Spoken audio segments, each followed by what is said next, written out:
Hello friend, स्वागत आहे माझ्या YouTube चॅनल आरडी फार्मा मध्ये। आणि मित्रांनो, आजच्या व्हिडिओ लेक्चर मध्ये आपण बघणार आहेत फायब्रिनोलायटिक ड्रग्स। तर मित्रांनो, हा फायब्रिनोलायटिक ड्रग जो पॉइंट आहे तो कशाला ड्रग इन्स्पेक्टरच्या सिलेबस मधला फार्माकोलॉजी या सब्जेक्ट मधला मित्रांनो पॉइंट आहे। तर कशाच्या अंडर येतो हा पॉइंट?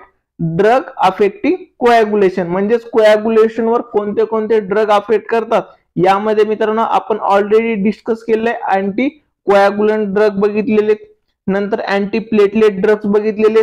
तर मित्रांनो, आजच्या बॅच डे किती आहे? Free online batch day 11। तर यामध्ये मित्रांनो आपण फायब्रिनोलायटिक ड्रग्स डिटेल मध्ये डिस्कस करणार आहेत। तर चला तर पहिल्यांदा बघू की फायब्रिनोलायटिक ड्रग जे असतात त्याचं दुसरं नाव काय आहे मित्रांनो? थ्रोम्बोलायटिक ड्रग पण याला म्हणतात। तर मग मित्रांनो, ह्याच्या नावामध्ये ह्याचं वर्क दिलेलं आहे। आता इथे बघा, फायब्रिनोलायटिक म्हणजे मित्रांनो फायब्रिनला ब्रेक करणारे ड्रग। तर मित्रांनो, फायब्रिन म्हणजे काय असतं? फायब्रिन जो असतो मित्रांनो तो काय असतो? एक प्रकारचा ब्लड क्लॉट असतो, राईट। फायब्रिन हे ब्लड क्लॉटला, हा जो ब्लडचा क्लॉट आहे मित्रांनो, त्या ब्लड क्लॉटला डिझॉल्व करायचं किंवा त्याला ब्रेक करायचं त्या क्लॉटला। तर त्या क्लॉटला ब्रेक करण्यासाठी जे ड्रग हेल्प करतात त्यांना काय म्हणतात मित्रांनो? फायब्रिनोलायटिक ड्रग्स। तर इथे बघा, thrombolytic or fibrinolytic are the group of medications used to manage and treat the dissolving intravascular clot। तर मित्रांनो, इंट्राव्हॅस्क्युलर जे काही क्लॉट्स असतात तर अशा क्लॉटला मित्रांनो काय करतात? डिझॉल्व करतात। कोणते ड्रग? फायब्रिनोलायटिक ड्रग्स किंवा थ्रोम्बोलायटिक्स ड्रग। तर मित्रांनो, हे ड्रग काय करणार आहेत? जे इंट्राव्हॅस्क्युलर क्लॉट असणार आहे ते ब्रेक करणार आहेत।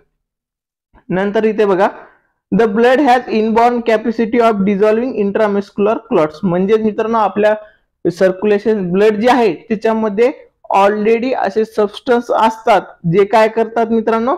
डिझॉल्व करतात इंट्राव्हॅस्क्युलर क्लॉट्स। पण मित्रांनो, इमर्जन्सी सिच्युएशन मध्ये काय करणार?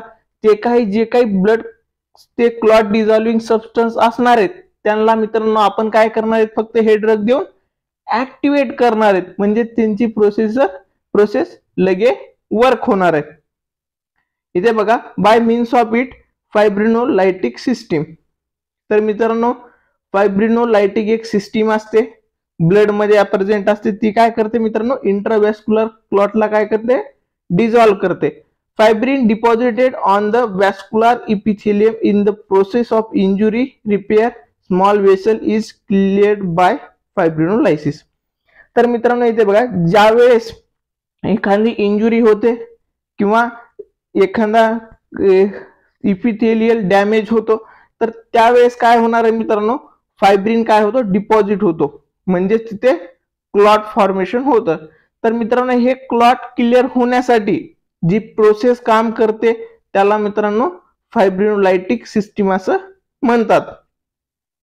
तर इथे बघा, agent which promote fibrinolysis are the designated as a fibrinolytic agent or thrombolytic agent। म्हणजे असे ड्रग किंवा एजंट मित्रांनो जे प्रमोट करणार आहेत फायब्रिनोलायसिस म्हणजे फायब्रिनचा ब्रेक करण्यासाठी, त्यांना डिझॉल्व करण्यासाठी जी एजंट यूज करणार आहेत त्यांना फायब्रिनोलायटिक एजंट किंवा थ्रोम्बोलायटिक एजंट असं म्हणलं जातं। Second point, the fibrinolytic system works through fibrinolysis also called as plasmin. तर मित्रांनो, हे फायब्रिनोलायसिसला मित्रांनो सेकंड नाव जे ते प्लाझ्मिन पण म्हणतात। इथे कन्फ्यूज व्हायचं नाहीये, कारण खूप साऱ्या बुक मध्ये ना असं डायरेक्टली प्लाझ्मिन पण दिलेलं आहे, ते त्याचं और नाव काय? Fibrinolysin. Which is a proteolytic enzyme with a marked affinity for the fibrinogen fibrin and the several other clotting factor. त्याची अफिनिटी काय आहे मित्रांनो? हे जे फायब्रिन आहे तो काय? प्रोटोलायटिक एन्झाइम आहे। तर मित्रांनो, आता नेक्स्ट व्हिडिओ स्लाइड मध्ये आपण ना डिटेल मध्ये समजून घेणार आहेत की हे जे एजंट आहेत फायब्रिनोलायटिक एजंट, तर ते कसे फायब्रिनोलायटिक सिस्टीमवर ऍक्ट करून ब्लड क्लॉट जे असणार आहे ते डिझॉल्व करणार आहेत, राईट। तर इथे बघू शकता तुम्ही फायब्रिनोलायटिक एजंट थ्रोम्बोलायटिक्स। तर मित्रांनो, इथे समजून घ्या या स्टेप मध्ये। हे स्लाइड समजली मित्रांनो तुम्हाला, तर तुमचा कोणताही या पॉइंटवर ड्रग इन्स्पेक्टरच्या एक्झाम मध्ये क्वेश्चन जर आला तर तुम्ही तो इझिली सॉल्व्ह करू शकणार आहेत, राईट. आणि मित्रांनो टाइम कमी असल्यामुळे आपल्याला कन्सेप्ट व्यवस्थित माहित असणं खूप गरजेचं आहे. तर या स्लाइड मध्ये तुम्हाला ती कन्सेप्ट क्लिअर होणार आहे. तुम्हाला जर आधीचा थेरी पार्ट मी सांगितलेला समजला नसेल तर इथे ते समजून जाणार आहे. तर इथे बघा मित्रांनो, प्रोफायब्रिनोलायसिन म्हणजे मित्रांनो फायब्रिनोजेन. तर मित्रांनो हे काय असणार आहे, ब्लड मध्ये ऑलरेडी प्रेझेंट असणार आहे, राईट. प्रोफायब्रिनोलायसिस आणि प्लास्मिझोन हे ऑर मध्ये नाव आहे. तर मित्रांनो हे जे ड्रग असणार आहेत ते काय करणार आहेत, हे ब्लड मध्ये प्रेझेंट आहे, राईट. तर त्याला काय करणार आहेत मित्रांनो, ऍक्टिव्हेट करणार आहेत. ते ऍक्टिव्हेट झाल्याच्या नंतर त्याचं कन्व्हर्जन कशामध्ये होणार, हे ब्लड मध्ये ऑलरेडी प्रेझेंट आहे. तर मित्रांनो आपले जे फायब्रोलायटिक एजंट आहेत ते ऍक्टिव्हेट करणार आहेत याला म्हणजेच प्लास्मिझोनला ऍक्टिव्हेट करणार आहेत आणि ते काय होणार आहे, फायब्रिनोलायसिन. त्याचं कन्व्हर्जन कशात होणार आहे मित्रांनो, प्लास्मिन मध्ये म्हणजेच फायब्रिनोलायसिन. तर मित्रांनो हे जे प्लास्मिन असणार आहे तर ते काय करणार आहे मित्रांनो, ते हेल्प करणार आहे जे आपल्या ब्लड क्लॉट फॉर्मेशन झालेलं आहे म्हणजेच फायब्रिन इनसोल्युबल म्हणजे मित्रांनो ब्लड क्लॉट. तर हे ब्लड क्लॉट काय होणार आहे मित्रांनो, ते कन्वर्ट होणार आहे फॅब्रिन फ्रॅगमेंट मध्ये म्हणजेच ते कन्वर्ट होणार इनसोल्युबल ते सोल्युबल मध्ये.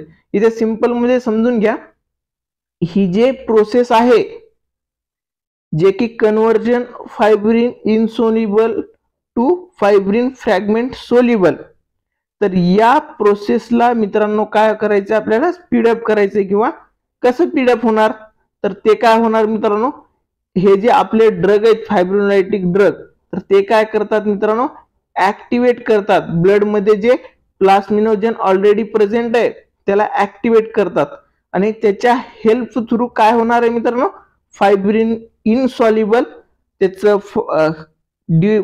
ब्रेक होणार आहे कशामध्ये, फायब्रिन फ्रॅगमेंट मध्ये सोल्युबल मध्येच. इन शॉर्ट इथे बघायचं मित्रांनो, ब्लड क्लॉट जे काय होणार आहे मित्रांनो, ते डिझॉल्व्ह होणार आहे. म्हणजेच बॉडीमध्ये जे वेसल मध्ये जे blood clot normal blood flow मध्ये जे क्लॉट काही असणार आहेत ते काय होणार आहेत मित्रांनो, डिझॉल्व्ह होऊन जाणार आहेत, राईट. तर हे एजंट काय करणार आहेत, त्याला स्पीडअप करणार आहेत त्या प्रोसेसला. नॉर्मल पण प्रोसेस होते पण हे एजंट ऍक्टिव्हेट करणार आहेत, राईट. इथे बघा, फायब्रिनोलायटिक ड्रग ऍक्टिव्हेट फायब्रिनोलायसिस म्हणजेच प्लाझ्मिनला ऍक्टिव्हेट करतात and convert insoluble fibrin to fibrin fragment soluble. म्हणजे जे क्लॉट असणार आहे त्याला कन्वर्ट करणार आहेत मित्रांनो फायब्रिन फ्रॅगमेंट सोल्युबल करणार आहेत. Insoluble clot converted into soluble. हे कोणत्या एजंटने होणार आहे मित्रांनो, फायब्रिनोलायटिक एजंट. तर मित्रांनो आता आपण डिस्कस करू की फायब्रिनोलायटिक ड्रग्स. तर मित्रांनो हे फायब्रिन इनसोल्युबल जे आहे तर ते सोल्युबल मध्ये कन्वर्ट करणारे कोणते कोणते ड्रग आहेत तर ते आपण डिस्कस करणार आहेत. तर मित्रांनो पहिला इथे ट्रिप्टोकायनेज हा एक आहे, नंतर सेकंड मित्रांनो युरोकायनेज आहे, थर्ड अल्टीप्लेस आहे, रेटिनाप्लेस आहे, रेटिप्लेस आणि नंतर मित्रांनो जे ही फिफ्थ आहे टेनेक्टा प्लेस. तर हे जे ड्रग आहेत मित्रांनो या कॅटेगरीचे ते काय वर्क करणार आहेत, ऍज अ फायब्रिनोलायटिक ड्रग्स आहेत, राईट. तर मित्रांनो याच्यामध्ये आपण एक एक ड्रग कोणते कोणते आहेत ते बघू. जो पहिला आहे मित्रांनो streptokinase. Streptokinase is derived from B haemolytic staphylococci and its act as plasminogen activator. म्हणजे मित्रांनो हे जे प्री फायब्रोलायटिक आहे त्याला प्लास्मिनोजेन असं पण म्हणतात. त्याला काय करणार आहेत हे ड्रग मित्रांनो, ऍक्टिव्हेट करणार आहेत, लीडिंग टू फायब्रिनोलायसिस.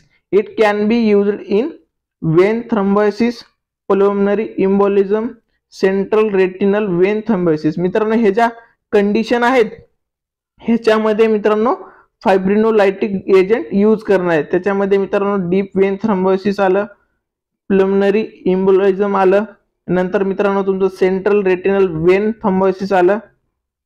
इथे बघा आणखीन partial and complete thrombolysis is expected in up to 3-day old thrombin.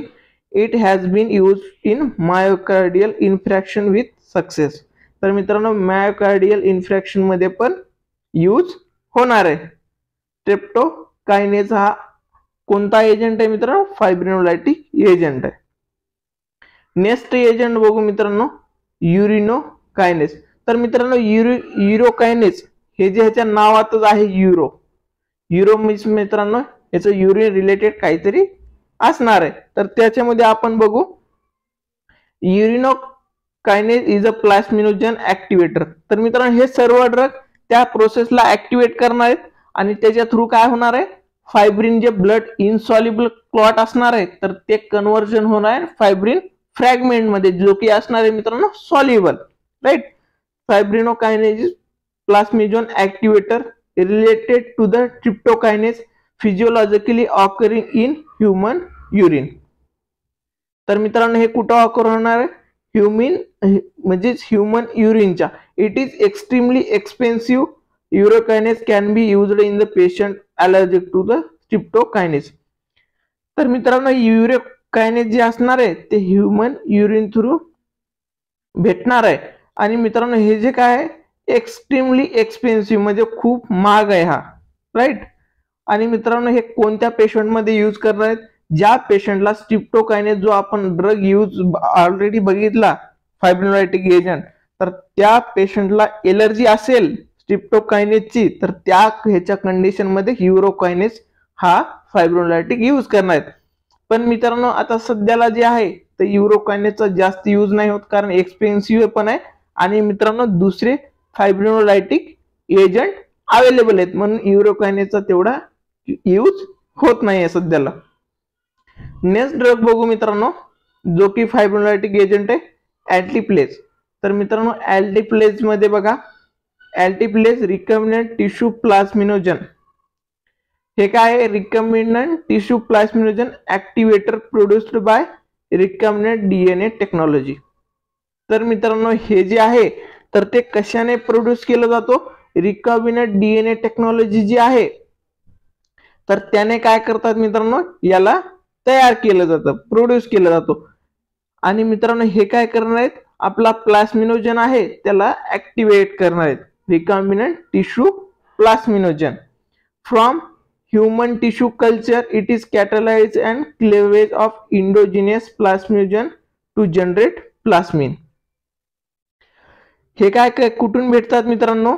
रिकम्बिनंट DNA technology through भेटतात फ्रॉम ह्युमन टिश्यू कल्चर आणि ते कॅटलाइज करतात आणि काय करतात मित्रांनो? जनरेट करतात प्लास्मिन. तर मित्रांनो हे प्लास्मिन जे ते रिस्पॉन्सिबल आहे कशासाठी? इनसॉल्युबल फायब्रिनला कन्वर्ट करतो. कशामध्ये मित्रांनो? फायब्रिन मध्ये.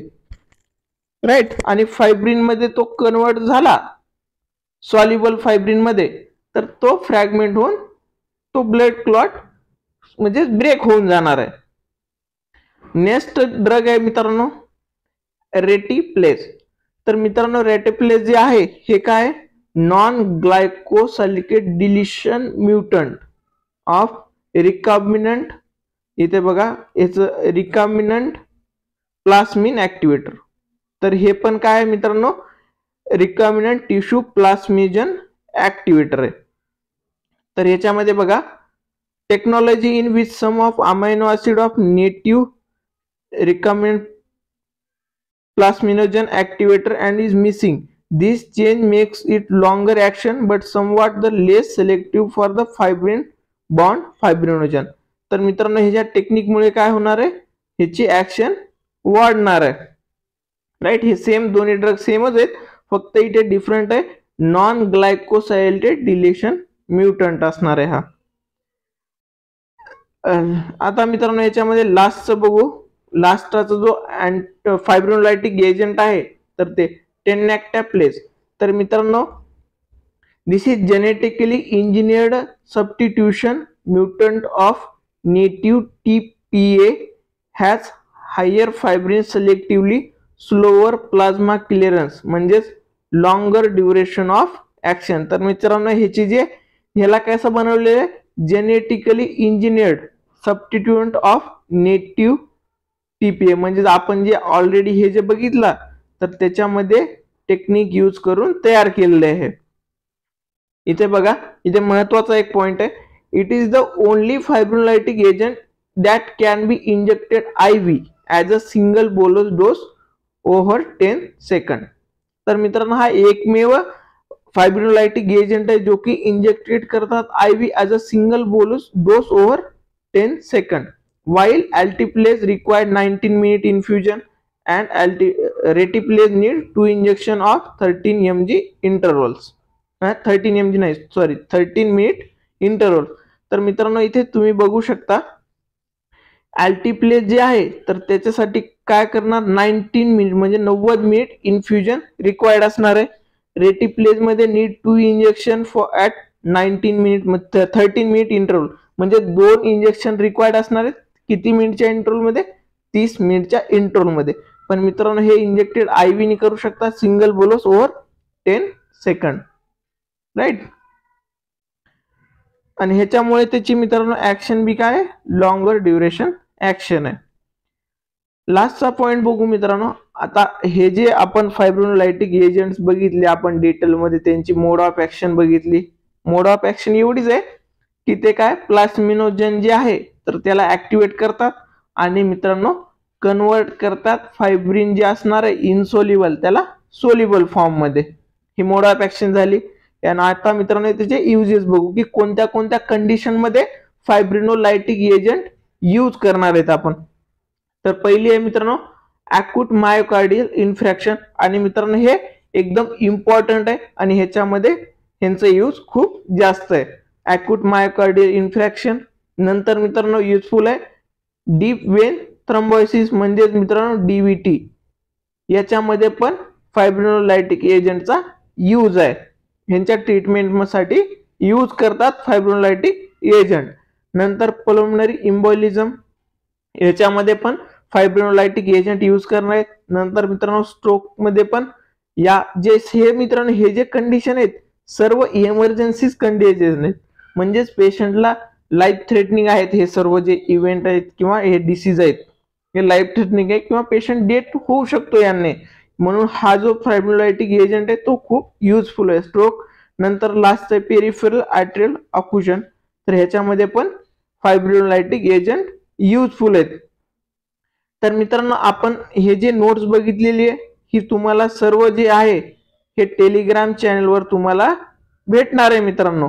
आणि मित्रांनो तुम्हाला जर हा व्हिडिओ आवडलेला असेल तर व्हिडिओला लाईक नक्की करा आणि मित्रांनो जे काही तुमचे मित्र ड्रग इन्स्पेक्टरची तयारी करत असतील किंवा B.Pharm झालेला असेल त्यांचं तर त्या सर्वांपर्यंत मित्रांनो हा व्हिडिओ नक्की शेअर करा। आणि मित्रांनो तुम्हाला जे काही डाऊट असतील किंवा सजेशन असतील तुमचे काही तर ते कमेंट बॉक्स मध्ये तुम्ही नक्की कमेंट करा मित्रांनो। थँक्यू।